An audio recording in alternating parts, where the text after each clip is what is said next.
Palabra y vida. Con el padre Manuel Horta, desde Sevilla.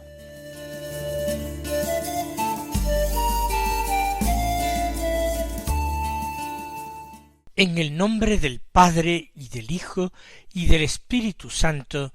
Amén. Alabados sean Jesús y María. Muy buenos días, queridos amigos, oyentes de Radio María y seguidores del programa Palabra y Vida.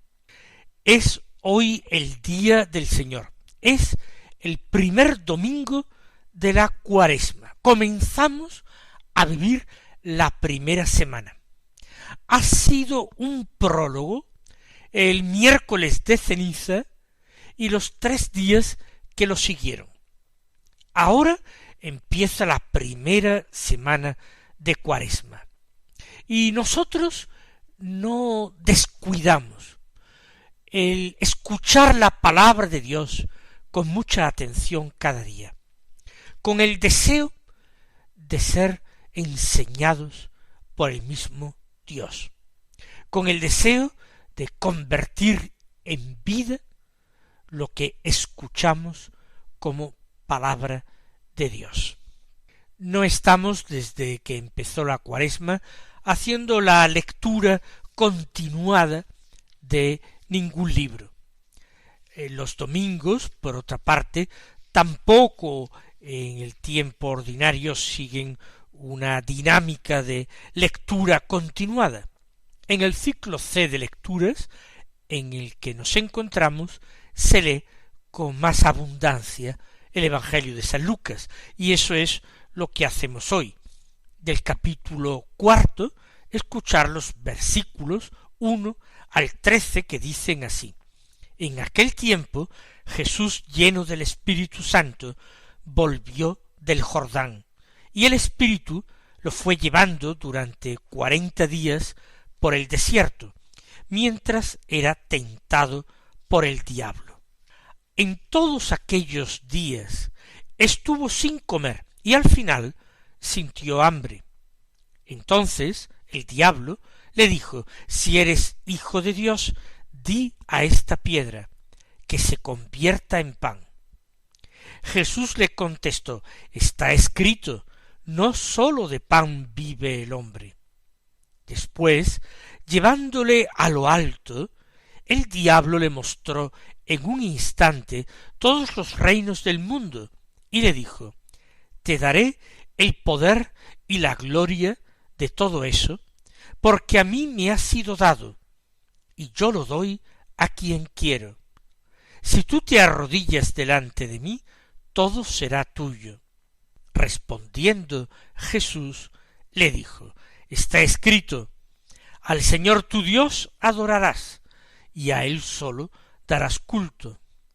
Entonces lo llevó a Jerusalén, y lo puso en el alero del templo, y le dijo: Si eres hijo de Dios, tírate de aquí abajo, porque está escrito, ha dado órdenes a sus ángeles acerca de ti, para que te cuiden, y también te sostendrán en sus manos, para que tu pie no tropiece contra ninguna piedra.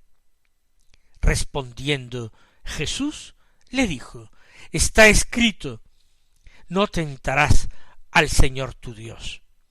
Acabada toda tentación, el demonio se marchó hasta otra ocasión. Lo primero que nos llama la atención es que el orden en las tentaciones no coincide con el ofrecido por el Evangelio de San Mateo. San Mateo presenta como segunda la tentación la que hemos escuchado en Lucas como tercera, y viceversa, presenta como tercera tentación la que San Lucas nos ha ofrecido como segunda.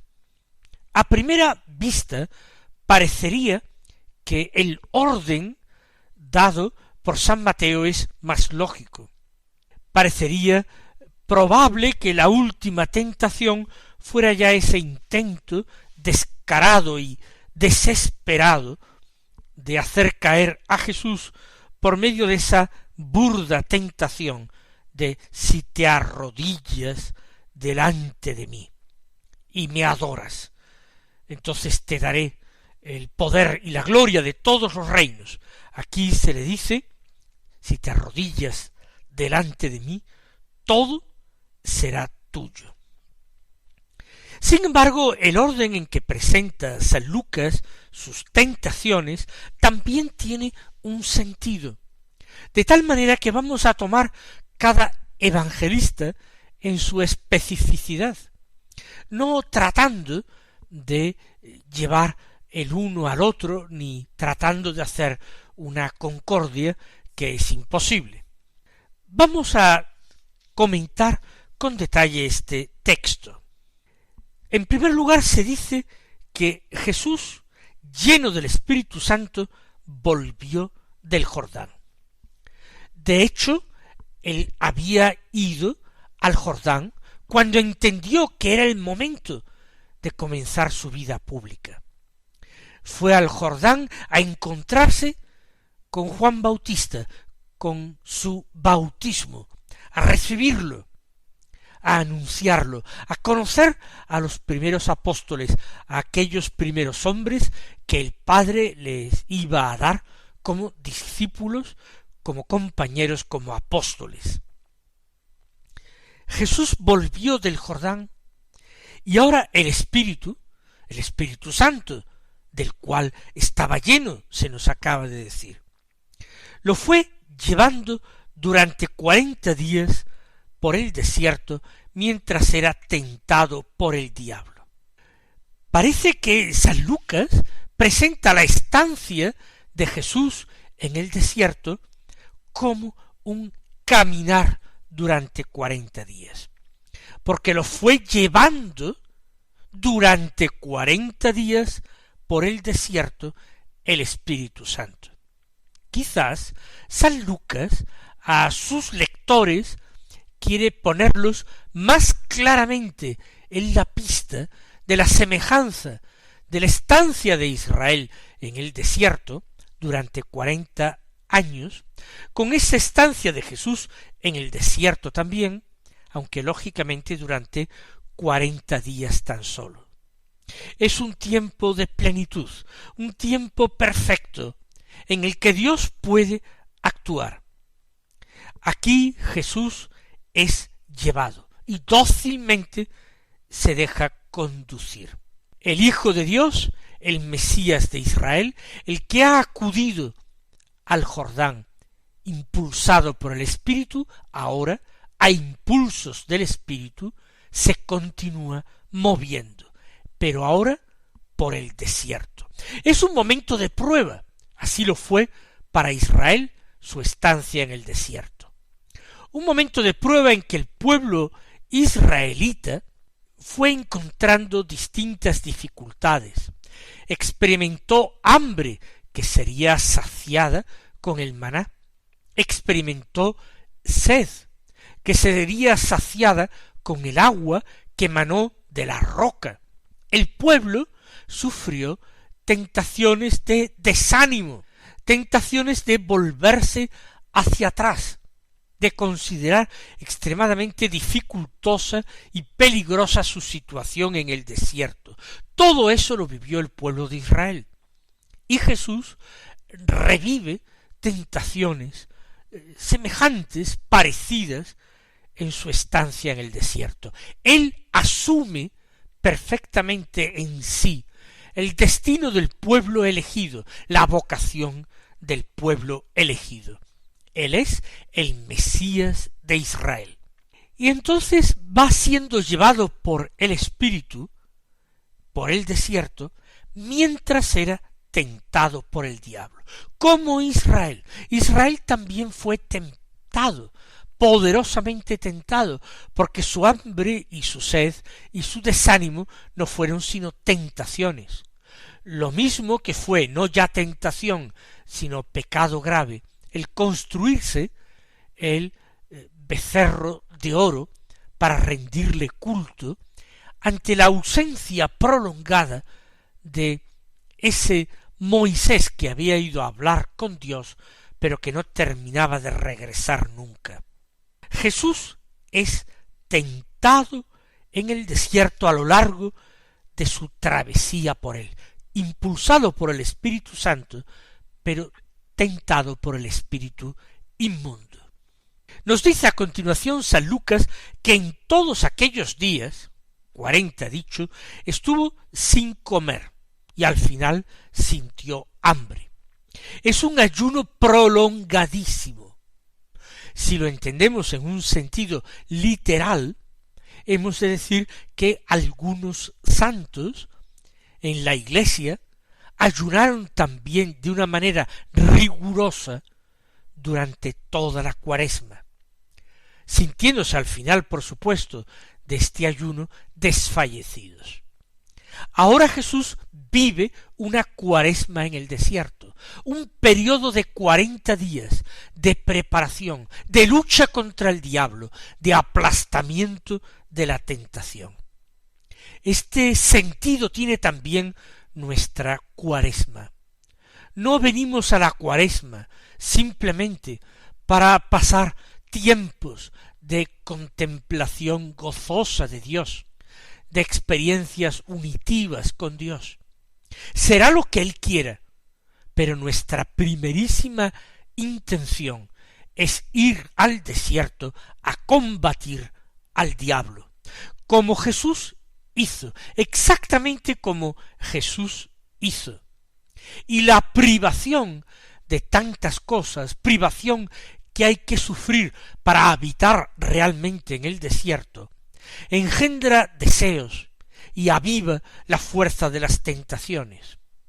Pero allí, siguiendo también nosotros a Jesús, impulsados también nosotros por el Espíritu Santo, vamos animosos y no solos, siempre con Jesús y en compañía de los hermanos que nos ayudan, vamos al desierto a derrotar al diablo.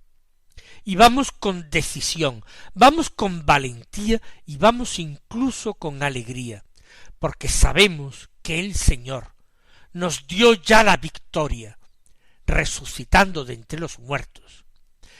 Jesús ya nos dijo que la victoria estaba asegurada, pero teníamos que unirnos estrechamente a Él.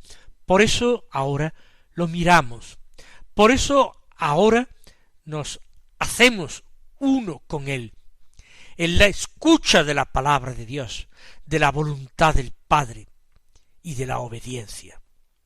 Al final de su prolongado ayuno, Jesús sintió hambre. Y en ese momento en que se presenta la carestía, la necesidad, el hambre, en ese momento es cuando el diablo empieza su tarea de desgaste de la resistencia de Jesús. Empieza la tentación, la prueba. Una prueba que comienza de una manera muy sibilina, muy astuta. Si eres hijo de Dios, reta el diablo a Jesús. Por tanto, está tratando de engañarle, de manera que para él caer en la tentación sea precisamente abandonarse en Dios, confiar en Dios. Si eres hijo de Dios, un hombre cualquiera diría, sí, y quiero demostrarlo. Pero Jesús no tiene que demostrar nada al diablo. Tiene que vivir de cara a Dios, no pendiente de la interpelación del diablo. Más aún cuando lo que se le pide como prueba de que es hijo de Dios es algo profundamente absurdo. Di a esta piedra que se convierta en pan. Jesús no carece de pan porque exista una carestía o porque no sepa ganarse el pan con el sudor de su frente, con su propio trabajo. Jesús carece de pan porque ha decidido libremente ayunar en obsequio de Dios su Padre, pero sobre todo de ayunar para derrotar al enemigo, para comenzar él, linaje de la mujer bíblica depositaria de las promesas, la nueva Eva, comenzar él la tarea de aplastar la cabeza de la serpiente. Di que esta piedra se convierta en pan. Es decir, céntrate en ti mismo, en la satisfacción de tus deseos. No tiene mucho sentido sufrir para no alcanzar nada. Jesús contestó, está escrito, no sólo de pan vive el hombre.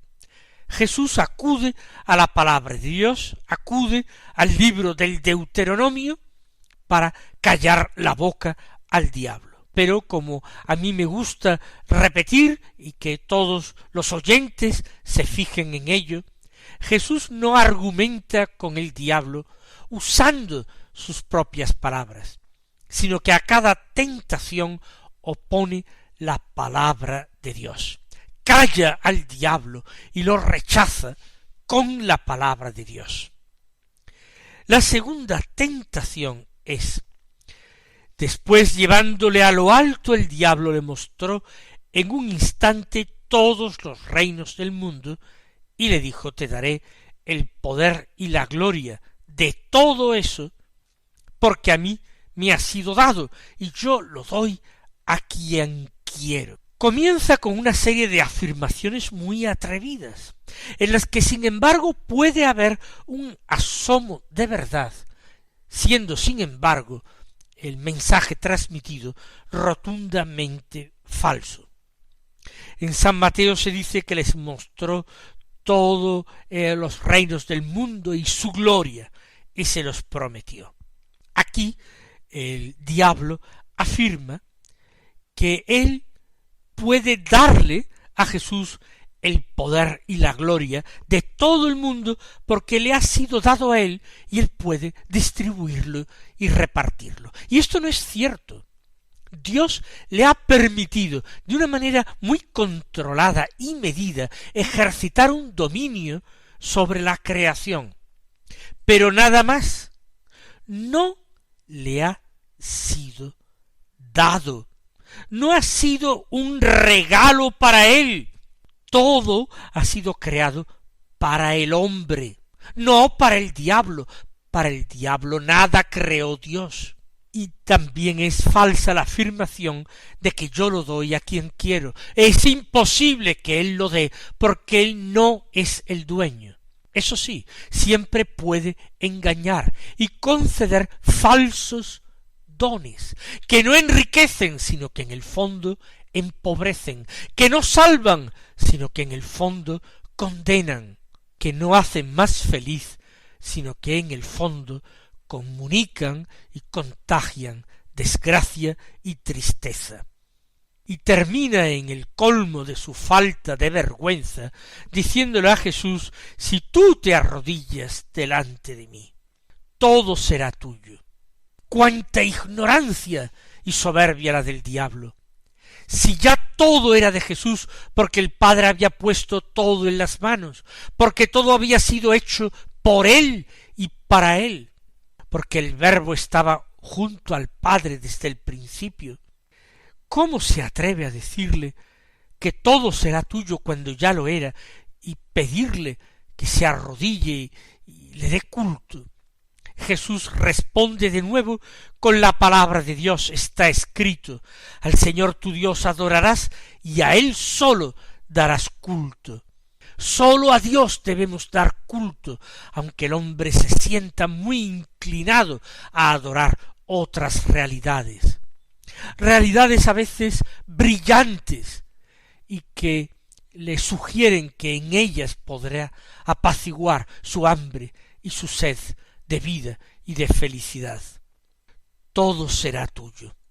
Y Jesús le responde diciendo, al Señor tu Dios adorarás y a Él solo darás culto. De nuevo opone Jesús la palabra de Dios a esa palabra diabólica, o mejor dicho, a esa palabrería del demonio, porque no pasa de ser sino palabrería del demonio. sin sustancia, sin contenido, sin verdad. De nuevo el diablo vuelve a intentarlo. Dice San Lucas que lo llevó a Jerusalén y lo puso en el alero del templo, y de nuevo le retó: si eres hijo de Dios, entonces tírate de aquí abajo, porque está escrito: ha dado órdenes a sus ángeles acerca de ti, para que te cuiden, y también te sostendrán en sus manos, para que tu pie no tropiece contra ninguna piedra. Les decía a ustedes que también era lógico este orden de tentaciones que presenta San Lucas, porque en esta tercera tentación el diablo tienta o intenta hacer caer a Jesús, citando él mismo la palabra de Dios. De alguna manera invita a Jesús a fiarse de esta palabra, aunque las evidencias de su cumplimiento no fuera muy clara. Hazlo, fíate de Dios, tu Padre, si eres verdaderamente hijo, si realmente crees en su palabra. Pero de nuevo el Señor desprecia la seducción diabólica. De nuevo el Señor no permite que la palabra del diablo le lleve a él a entablar el más mínimo contacto con él, el más mínimo diálogo con él. Jesús replica afirmando de nuevo la palabra de Dios contenida en el libro de la segunda ley, en el libro del Deuteronomio. Está escrito: no tentarás al Señor tu Dios.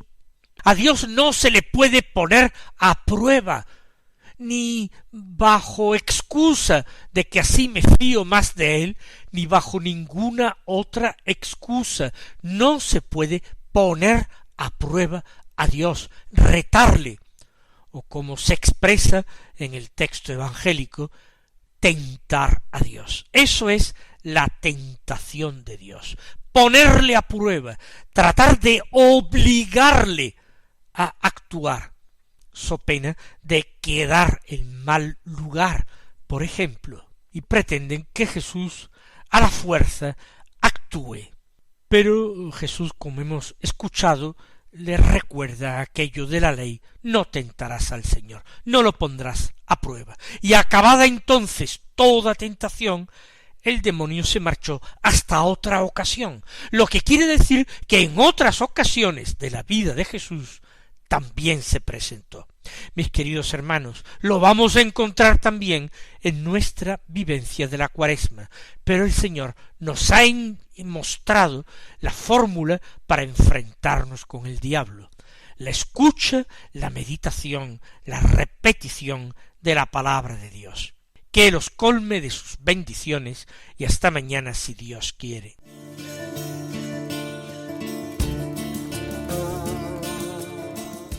Han escuchado en Radio María Palabra y Vida, un programa que dirige el Padre Manuel Horta.